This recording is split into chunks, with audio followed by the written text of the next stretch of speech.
चालू हुई हैं उनमें 34, 35, 36, 53 नंबर दे दिया, और जब हमारी बारी आई तो जज साहब ने बोला वेरी लॉन्ग, अगली बार। तो साथियों, हमें अपनी सबसे ऊंची अदालत के ऊपर यकीन था और शायद है भी, लेकिन कुछ ये जो हमारे साथ, हम पर्सनली अपनी बात कर सकते हैं, जो इतनी तरीके लगी हैं, हम समझते हैं कि ये बहुत डिले नॉर्मल रूटीन से हट के हुई है। हम सिर्फ यही कह सकते हैं कि ये नॉर्मली ऐसे नहीं होना चाहिए। हम उम्मीद करते हैं कि अभी 24 को हमें पूरा मौका मिलेगा और इंसाफ हमको जरूर मिलेगा, क्योंकि हमारा केस बहुत स्ट्रांग है। दूसरी बात साथियों, इस दौरान 1 साल हो गया हमने कोविड या इस महामारी में आए। आप सबको मालूम है, जो संपर्क में रहे, हमने 1 मिनट भी अपनी मुहिम को छोड़ा नहीं है। हमने प्रधानमंत्री जी को चिट्ठी लिखकर बोला कि हम टेम्परेरी सस्पेंड कर रहे हैं सरकार के साथ के लिए, लेकिन हमारी मुहिम का बेसिक जारी रहेगा। हमें जल्दी से जल्दी 1 रैंक 1 पेंशन दीजिए। हर महीने हम चिट्ठी लिखते रहे रक्षा मंत्री जी को, और हर 2 या 3 महीने के बाद हम प्रधानमंत्री जी को चिट्ठी लिखते रहे। किसी का ना तो जवाब आया, ना ही उन किसी दोनों में से किसी ने एक्नॉलेजमेंट किया। ये है सिर्फ जाकर एक जगह पे 2 जगह के बोल देना कि सैनिक का हम आदर करते हैं, या पार्लियामेंट में बोल देना कि कोई भी किसी वक्त आ सकता है। ये हमारे रक्षा मंत्री जी ने लोकसभा में बोला था, लेकिन जब हमने रिक्वेस्ट किया तो उन्होंने हमें मौका नहीं दिया। 1 मई 2019 को सुप्रीम कोर्ट ने ऑर्डर पास किया सरकार को कि ये जो त्रुटियां हैं 1 रैंक 1 पेंशन की, ये हैं, आप इनको रिजॉल्व कीजिए। जो पिटिशनर्स हैं और दूसरी एसोसिएशन के साथ। साथियों, सरकार ने नहीं बुलाया। हमने बहुत रिक्वेस्ट करने के बाद 1 जुलाई 2019 को हमें मीटिंग मिली एक रक्षा मंत्री जी से। हम गए, उन्होंने बोला हम अभी थोड़े ही दिन आए हैं, नए हैं, आप रख दो, स्टडी करके हम 10 तारीख को या 10 दिन के बाद फिर बुलाएंगे। वो 10 दिन आज तक नहीं आए। साथियों, सरकार ने हमें 1 रैंक 1 पेंशन नहीं दिया। आरटीआई के ऊपर हमारे एक ऑफिसर साहबान ने 1 रैंक 1 पेंशन की फाइल पहले दिन से लेकर आज तक मंगवाई और सरकार को देनी पड़ी। साथियों, वो इतनी बड़ी फाइलें हैं, वो हमारे पास है, हमने पढ़ी है, और उसमें क्लियर लिखा हुआ है। इवन लॉ मिनिस्ट्री ने सरकार को बोला है कि आप डेफिनेशन बदली नहीं कर सकते, क्योंकि वो सुप्रीम कोर्ट के ऑर्डर के अगेंस्ट होगा या पहली जजमेंट्स के अगेंस्ट होगा। पर सरकार ने अपनी मर्जी करते हुए आज तक हमें नहीं दिया, इसलिए ये मुहिम जारी है। 2 महीने पहले या 1-1.5 महीना पहले मैंने सोचा कि हम एक चिट्ठी प्रधानमंत्री जी को लिखते हैं, और उस चिट्ठी को काफी हमने मेहनत करके बनाया, सबने मिलके, और हमने ये अब तक से ध्यान सोचा कि कम से कम 100 जनरल साहब से हम उसको साइन कराएंगे और वो चिट्ठी भेजेंगे। साथियों, जब हमने शुरू किया तो हमें काफी अच्छा रिस्पांस मिला, कुछ से नहीं भी मिला, और उस लेटर को 161 जनरल साहब ने साइन किया और तकरीबन 192 ब्रिगेडियर साहब ने साइन किया। बाकी हमारे दूसरे रैंक जवान जेओ ऑफिसर टोटल उस वक्त जल्द में जो मेरे को मिल पाए तो 631 ऑफिसर जेसीओ जवानों ने साइन किया उस लेटर को, और हमने वो लेटर प्रधानमंत्री जी को भेज दिया। उसके ऊपर मैं चीज ये लिखी कि एक वो क्या बोलते हैं, मतिया पुत्र जिसे कहते हैं, स्टेप चाइल्ड ट्रीटमेंट, फौजियों के साथ स्टेप चाइल्ड ट्रीटमेंट, सौतेला व्यवहार, और उसको हमने 1947 से स्टार्ट किया। किसी पार्टी व्यक्ति नहीं, लेकिन सभी ने हमारे साथ अन्याय किया, हमें जस्टिस नहीं दिया। हमारी पेंशनें 47 में ही नेहरू जी ने कम करवा दी, फिर भी हमारी पेंशन 73 तक सिविलियन के सीनियर मोस्ट से 2.5 गुना ज्यादा थी, 2.4 टाइम्स मोर। हमारे चीफ साहब की पेंशन 1000 रुपया थी 1973 तक, और जो सीनियर मोस्ट सिविलियन था उसकी पेंशन थी 416 रुपये 8 आने। साथियों, 73 से लेकर 2006 1 जनवरी इस ब्यूरोक्रेसी ने ऐसा मधानी चलाई कि हमारे चीफ की पेंशन 1 जनवरी 2006 से 45,000 और हमारे सीनियर मोस्ट सिविलियन की भी पेंशन 45,000। इसका मतलब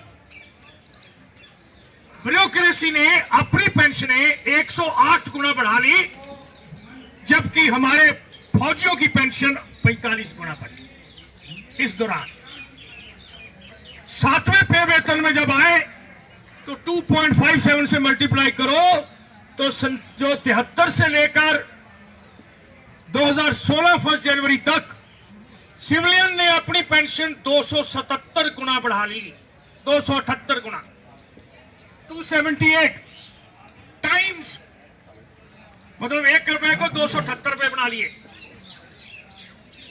और हमारे चीफ की पेंशन 116 गुना। यह है अन्याय। और कितना कहने के बावजूद भी हमें किसी ने इसका कोई लॉजिक नहीं दिया, हमें कोई एक्सप्लेनेशन नहीं दिया गया कि ये कैसे हुआ इस चीज के ऊपर। साथियों, ये मुहिम जारी है और ये लड़ाई या ये सच्चाई का जो हमें डिमांड है वो जारी है। अगली बात, रिसेंटली साहब हमें बहुत दुख हुआ उस दिन, एक टेलीफोन आया कि सतबीर सिंह साहब को, ग्रुप कैप्टन गांधी साहब को और सीके शर्मा साहब को अरेस्ट कर लें। ये 20 दिन की बात है। अरेस्ट क्यों करेंगे? क्योंकि इन्होंने फार्मर्स को सपोर्ट किया है। साथियों, आज हम फार्मर्स के बारे में बात नहीं कर रहे, लेकिन क्योंकि ये हमारी ISM से ताल्लुक रखता है ये पॉइंट सिर्फ, तो उन्होंने ये बोला कि क्योंकि ये सपोर्ट कर रहे हैं फार्मर्स को। साथियों, हमने अच्छे से अच्छे वकील को बातचीत करी और यह डिसीजन लिया गया कि हम इसका मुकाबला करेंगे। हमने हाई कोर्ट दिल्ली में पिटीशन डाल दी मेरी तरफ से और ग्रुप कैप्टन गांधी जी की तरफ से ऑन बिहाफ ऑफ IESM। उसमें यही लिखा कि जो सैनिक हैं हमारे पूर्व सैनिक, जो हमारे 31 लाख जो रिटायर्ड फौजी और परिवार हैं, उनमें से 80% गांव से हैं और मिनिमम 70% से ऊपर किसान हैं। और उन्होंने हमें हर रोज ये बात करके बोला है कि आप साहब, हम सैनिक हैं और आपका मेमोरेंडम कहता है, हमारा जो आईएसएम का मेमोरेंडम है उसमें लिखा हुआ है कि किसी वक्त भी पूर्व सैनिकों का किसी तरह से उनके साथ अन्याय हो रहा हो या उनकी जो जरूरतें हैं पूरी ना हो या उनके वेलफेयर के लिए, ये हमारे प्राविधान है, हमारी जो memorandum of association of Indian ex serviceman movement. तो हमने उनको मद्देनजर रखते हुए हमारे 4-5 और उसके अंदर जो एम्स और ऑब्जेक्टिव्स थे वो इसके साथ मिलते थे। तो साथियों, हमने ये केस हाई कोर्ट में डाल दिया है और हाई कोर्ट ने गवर्नमेंट को नोटिस इश्यू करा हुआ है। ये आप बताएं इसके बारे में। अगली हेयरिंग 15 को है, कल। मुझे अच्छा लग रहा है कि ग्रुप कैप्टन गांधी साहब आगे हैं, हमारे वाइस चेयरमैन भी। हम सब इनका आदर करते हैं। सबको धन्यवाद कि आप आए हैं। मैंने इनको स्पेशली रिक्वेस्ट किया था और इन्होंने बोला मैं जरूर आऊंगा, तो अच्छा लग रहा है। तो साथियों, ये था सिर्फ उस पॉइंट जो बीच में आया था कि ये बात के ऊपर हम अपने 1 रैंक 1 पेंशन के लिए 24 तारीख को बिल्कुल तैयार हैं। हमने वो चिट्ठी प्रधानमंत्री जी को लिखी। इसके बीच में अभी फिर सेशन शुरू हुआ। पहला भी सेशन के आखिरी दिन 3 मेंबर पार्लियामेंट ने हमारा सवाल उठाया, राज्यसभा में भी और लोकसभा में। अभी जो शुरू हुआ तो पहले दिन ही 2 एमपीज ने हमारा सवाल पार्लियामेंट में उठाया और स्पेसिफिक पूछा है कि ये 1 रैंक 1 पेंशन आप कब दे रहे हो, क्यों नहीं दिया अभी तक, ऐसा। और उसमें यह भी सवाल उठाया गया कि जो आपने हुक्म दिया था कि 5 साल तक हम चेंज करेंगे, तो आपने 1 जुलाई 2019 से जो आपका हुक्म है, हम नहीं मानते उसको भी लागू नहीं किया। तो सरकार ने जवाब दिया, परसों की बात है, राज्यसभा में, कि हम इसके वचनबद्ध हैं इसको लागू करने के। अभी वचनबद्ध है, कब देंगे अभी तक उसके बारे में उसके बाद कुछ नहीं आया। ये परसों की बात है, जब ये सेशन शुरू हुआ पहले दिन ये बात हुई। साथियों, ईसीएचएस के लिए हम लगातार जैसे पॉइंट आते हैं, पांडे साहब, बाकी साहब, जहां जहां से भी हमारे को मैसेज मिलता है, हम उसके बारे में बातचीत करते रहते हैं। अभी एमडी ईसीएचएस साहब नए आ गए हैं, 1 हफ्ता पहले ही आए हैं। पहले वाले एमडी ईसीएचएस साहब बेंगलोर में चले गए हैं, इनसे मैंने संपर्क किया है। और पहले वाले जो एमडी साहब थे उनसे एक ऑर्डर निकलवाया था कि जो कार्ड इशू होने हैं 64 केबी के, वो कार्ड पहले ऑर्डर था कि सब एरिया से मिलेंगे, वहां से चेंज करवा के हमने ईसीएचएस पॉली क्लिनिक से मिले। तो उसके बारे में हमने ये करवा दिया है। तो आप सबको कहीं स्टेशन हेडक्वार्टर में भागने की जरूरत नहीं है। आप सबको ईसीएचएस कार्ड जो है वो ईसीएचएस क्लिनिक में ही मिले। हाँ, ओके। दूसरी बात, मैंने पहले वाले से भी जाने से पहले नए वाले को भी बोला है कि जो ये इंजेक्शन लगना है, वैक्सीनेशन, ये भी ईसीएचएस में लगाया जाए as part of our medical care. Serving जो फौजी हैं उनको लग गया और मेरे को कल ही बताया गया कि ECHS में भी इसको लगाना कल से शुरू हो गया है।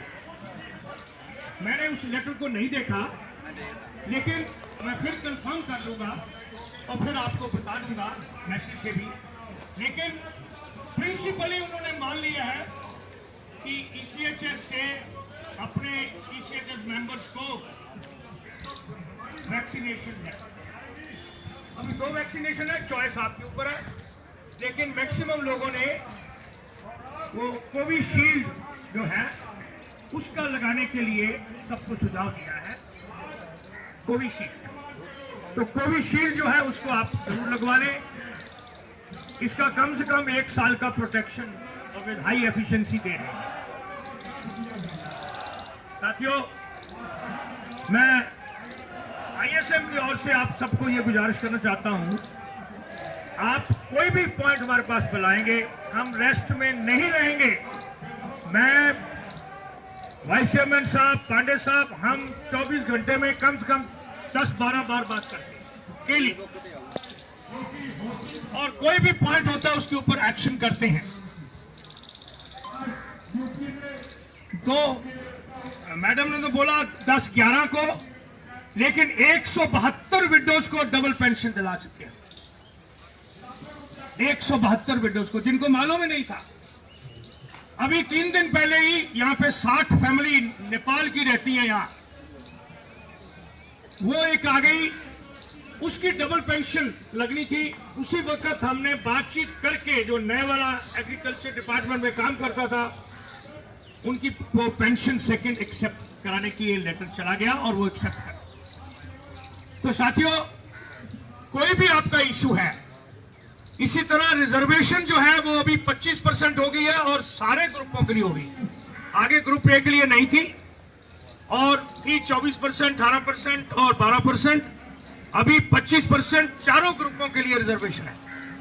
अगर आपको कहीं इसको नहीं देते तो उसको आपने लेना है। चिल्ड्रन एजुकेशन लोन सबको ऑथोराइज है, इंक्लूडिंग एक्स सर्विसमैन।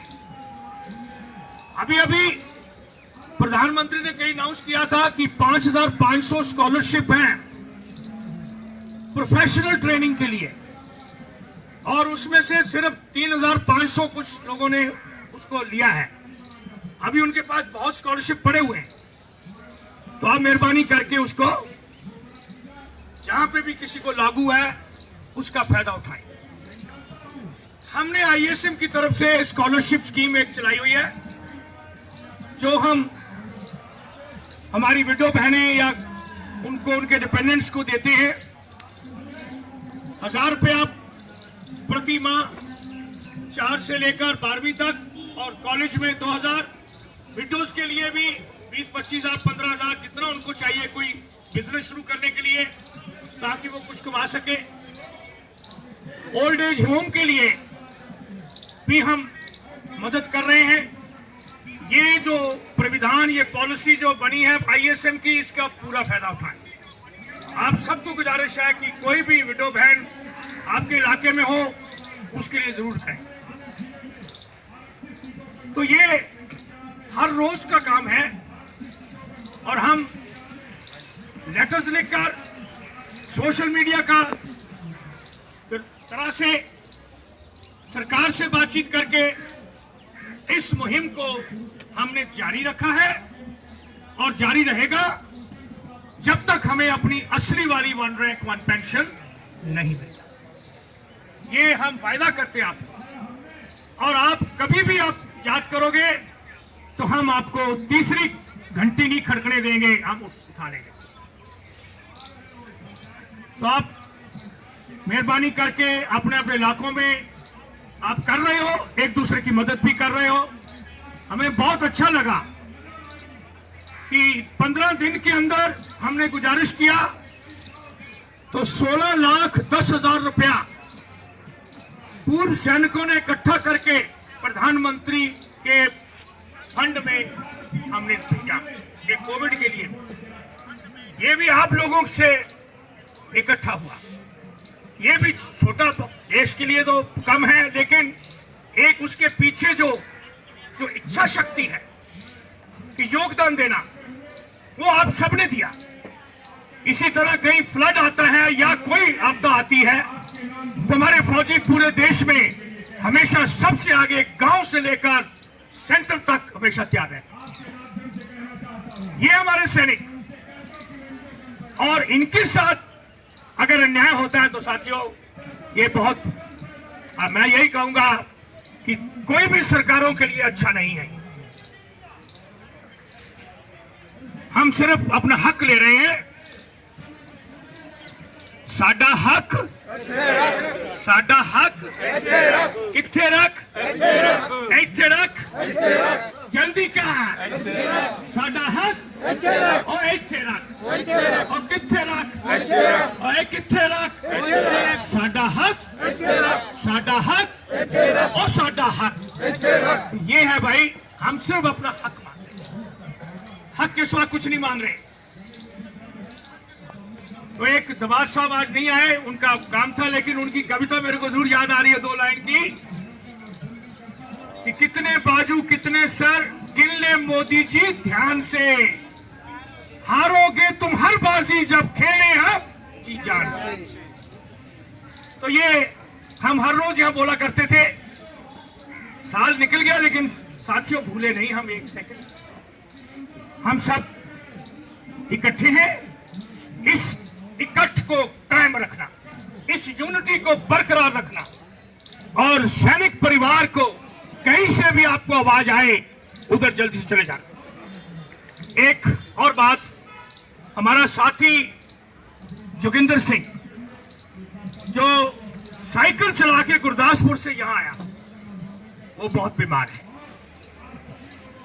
बहुत बीमार है, और उसको हमारे एक कर्नल रोहित साहब होते थे, वो बहुत देखभाल कर रहे हैं, डॉक्टर साहब थे, वो भी देखभाल कर रहे हैं। उनको हमने जलंधर भेजा, गुरदासपुर से, जलंधर से उनको ब्लड कैंसर के लिए उसको डायग्नोज किया है। और अभी कल सुबह कोशिश जारी है कि हम उनको एम्बुलेंस से कमांड हॉस्पिटल में उनको रेडियोथेरेपी के लिए ले आए। साथियों, हम सब भगवान से प्रार्थना करते हैं कि वो ऐसा योद्धा जो साइकिल पे 540 किलोमीटर चलकर यहाँ हमारे साथ आया, हम जोगिंदर की जो बीमारी है वो दूर हो जाए, ऐसी भगवान से प्रार्थना करते हैं। जनार्दन साहब हॉस्पिटल में हैं, हम ईश्वर से प्रार्थना करते हैं कि वो हमारे साथी रहे हैं हमेशा, कि वो जल्दी से जल्दी ठीक होकर अपने परिवार और सैनिक परिवार के साथ फिर वापस लौटे। इसी प्रकार पूरे हमारे बाकी कोई भी साथी किसी तरह की कोई प्रॉब्लम हो, हमें 2-3 प्रॉब्लम बहुत सख्त आई कि सिविल एम्पैनल्ड हॉस्पिटल में हमारे फौजियों को नहीं लिया, बक्सर से और पटना से वहां और जयपुर से। साथियों, बहुत लड़ाई लड़ी हमने, अभी ऑर्डर इशू हो गए हैं। हमारे अपने जो पेरेंट्स हैं उनको नहीं लिया गया। हमारे वाइस चेयरमैन साहब के फादर साहब एडमिटेड थे आरआर में, उनको नहीं ले रहे थे कि लाउड नहीं है, ऑथोराइज नहीं है, जबकि हमारी सर्विस कंडीशन में है। अभी जो पुराने वाला एमडी जाने से पहले बोल गया कि ऑर्डर्स आ गए हैं, parents are included in as dependent. Harjinder Khera भी हॉस्पिटल में है सर। हाँ जी, हरजिंदर खेरा अच्छा, वो भी हॉस्पिटल में है। हाँ, नहीं उन्हें हरजिंदर खेरा जी जो भी हर वक्त ऑलमोस्ट डेली बेसिस के ऊपर आते रहे, मोटरसाइकिल के ऊपर पूरा 25 कितने उसने 1000 किलोमीटर मोटरसाइकिल चलाया, 5000 किलोमीटर, शहीदों की मिट्टी लाए थे यहाँ, और शहीदों की मिट्टी जगह जगह से लाए, वो भी हॉस्पिटल में है। हम भगवान से प्रार्थना करते हैं कि हे ईश्वर, हे भगवान, हे बाबा जी, आप हमारे इस पूर्व सैनिक की जो हिम्मत रखता है तगड़ी और साथ देता है यूनिटी में, और अच्छा आगे आने वाला एक फौजी है, हम भगवान से प्रार्थना करते हैं कि उनकी भी सेहत अच्छी रहे। जैसे शुरू में हमने 1 मिनट का मौन वतन किया, मौन रखा कि सबके लिए जो भी हमारे साथी चले गए, करीब साहब या बाकी भी जवान जेसीओ ऑफिसर्स नहीं रहे, उन सब के लिए हमने 1 मिनट के लिए प्रार्थना करी भगवान से कि उन सब को शांति दे। साथियों, कोई किसी का सवाल है? पॉइंट तो बहुत है क्योंकि चिट्ठी, हाँ अभी बता, एक पॉइंट है रिजर्विस्ट के लिए। साथियों, हमने यहाँ पे केस डाल रखा था कि रिजर्विस्ट की पेंशन जो नॉर्मल सिपाही की पेंशन है वो उसका 2/3 से कम नहीं हो सकती, उसके बराबर। हाँ, हमने तो बोला था कि बराबर होनी चाहिए, बराबर होनी चाहिए। लेकिन एक केस डाला हैदराबाद में, तमिलनाडु का केस हैदराबाद बोर्ड में, और वो केस हमारा सिपाही जीत गया और उसकी जजमेंट जो है वो अभी हमने सरकार को भेजी हुई है कि वो सभी रिजर्विस्ट के लिए लागू होनी चाहिए। और उन्होंने जो मिनिमम 9,000 थी उससे बढ़ाकर 11,700 कुछ हो गई, 11,800 रुपया बेसिक हो जाएगी। उसके बाद दिए तो उनको भी अभी 13-14,000 रुपया पेंशन मिल जाएगी, जो अभी 9,800 रुपया मिलता है। ये केस हम जीत चुके हैं, सिर्फ सरकार ने लागू करना है। अगर सरकार और 15 दिन में नहीं करती, मैंने कुछ 4 चिट्ठियां लिख चुका हूं, एक चिट्ठी मैंने परसों ही भेजी है, 15 दिन वेट करेंगे। उसके बाद हमने एक एडवोकेट साहब से गुजारिश करी है कि ये केस सीधा सुप्रीम कोर्ट में डाले कि सबको लागू होना चाहिए, और ये सबके लिए था। उन्होंने एक आदमी की पेंशन नहीं बदली करी, उन्होंने रिजर्विस्ट पेंशन रिवाइज करी, रिजर्विस्ट पेंशन बढ़ाई है, इसलिए वो सबको लागू है। ये तकरीबन 1,76,000 हमारे रिजर्विस्ट थे, उसमें से कई बेचारे ईश्वर को प्यारे हो गए होंगे, पर जो भी हैं उन सबको न्याय मिलेगा। और हम सब मिलकर इसमें, हमारे वाइस चेयरमैन ने और एक और पांडे साहब एडवोकेट थे, उन्होंने काफी इसके केस को बढ़ाया। इसका डेट कब से दिया है? 2019 से 2019 से। ये सबको आप बता सकते हैं, उसके लिए भी। अगला एक पॉइंट, जहां जहां पे भी आप एक बहुत बड़ी ताकत हो वोट, तो साहब ने भी बात करी, साहब ने भी, हमें अपनी वोट का सही अधिकार करना है। और उसके लिए जो हमारे सर्विंग हैं उनके लिए भी सुप्रीम कोर्ट की जजमेंट है कि उनको जहां वो सर्विस कर रहे हैं वहां पे वो वोट दे सकते हैं। तो उसके लिए भी, जैसे आपकी पंजाब में अभी होने वाला है, दूसरे जगह पे होने वाला है, तो 16 तो कैंटोनमेंट है आपकी। और गांधी साहब ने एक उसका एनालिसिस किया था, देश भर में तकरीबन 150 मेंबर पार्लियामेंट की सीट्स हैं, जिसके रिजल्ट को हम पूर्व सैनिक और सैनिक परिवार प्रभावित करते हैं, इफेक्ट करता है उसके रिजल्ट को। और 450 एमएलए के जो रिजल्ट हैं असेंबली के, उनके रिजल्ट को प्रभावित करता है। तो आप एक बहुत तकड़ा सेगमेंट ऑफ सोसाइटी हो, अपने वोट का सही अधिकार करें और सोच समझ के। हमारा एक ही नारा है, हम उसके साथ जो हमारे साथ, हम उसके साथ जो हमारे साथ, सिर्फ इतना ही हमारी विचारधारा है, हम उसके साथ जो हमारे साथ। सर एक कहते हैं सर, कैंटीनों में बहुत ही हमें मुश्किलात आ रही है। वहाँ पर पहली तो बात ये है कि जब हम जाते हैं, कई बार वो उम्र पूछती है तेरी 60 है या 65 है, अगर उससे ऊपर है तो बोलते हैं किसी बच्चे को लेकर के आओ तब आपको मिलेगा, आपको नहीं मिलेगा, पहली बात है।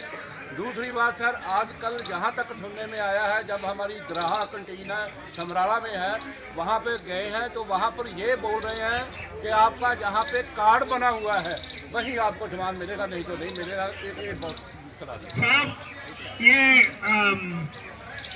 ये जो दुविधाएं अभी डाली गई हैं, ये इसको हम फाइट कर रहे हैं और हम करते रहेंगे। ये गलत है। जो कैंटीन फैसिलिटी है वो आपको सर्विस कंडीशंस में है, और उस सर्विस कंडीशंस को ये बदली नहीं कर सकते खास वजह के कारण। अगर है तो बताना पड़ेगा गवर्नमेंट को। अभी ये कोविड के लिए था, साहब बोल रहे हैं, तो हम ये होप करते हैं कि वो खत्म कर देंगे। एक चिट्ठी आगे लिखे और भी लिखेंगे, जो वो कार नहीं खरीदने की है वो सब कुछ हमने लिया हुआ है। और मामा आपको यकीन दिलाते हैं कि हम इसके लिए लड़ते रहेंगे जब तक ये जो ओरिजिनल हमारी चीज बहाल नहीं हो। क्यों किया गया आपको शायद ये मैं बताऊं। मैंने एक बारी QMG के दफ्तर में गया और वहां जाके मैंने जब पता किया, बात यूं है कि हम अपने पैरों के ऊपर आप कुल्हाड़ी मारते हैं, हम अपने पैरों पे आप कुल्हाड़ी मारते हैं। 1979 तक जो कैंटीन प्रॉफिट थे वो डिफेंस मिनिस्ट्री के अधीन नहीं थे, वो आर्मी चीफ के अंडर थे और वो बांटा करते। फिर पता नहीं इन ब्यूरोक्रेसी ने क्या बोला कि 1979 से ये मिनिस्ट्री ऑफ डिफेंस के नीचे प्रॉफिट चलेगा।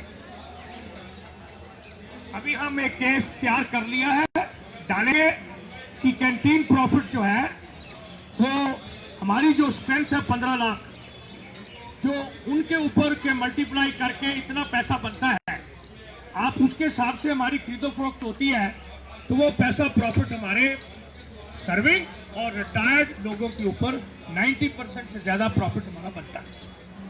तो साथियों वो हम कर रहे हैं, उसके लिए लड़ेंगे। नॉट ओनली दिस, ये जो कैंटीन के ऊपर रिस्ट्रिक्शनें जो उन्होंने डाल दी है वो गलत है, तो साहब हम इसके लिए लड़ेंगे। ये लोकल डाल दी है उन्होंने, लेकिन ऐसा नहीं होना चाहिए। जहां पे इंडिविजुअल कमांडर्स जो हैं वो सुन रहे हैं, हम कांटेक्ट कर रहे हैं और सभी को बता रहे हैं कि ये हमारी ओरिजिनलिटी को बहाल करे, नहीं तो ये और असंतुष्टता फैलेगी और जो अच्छा नहीं।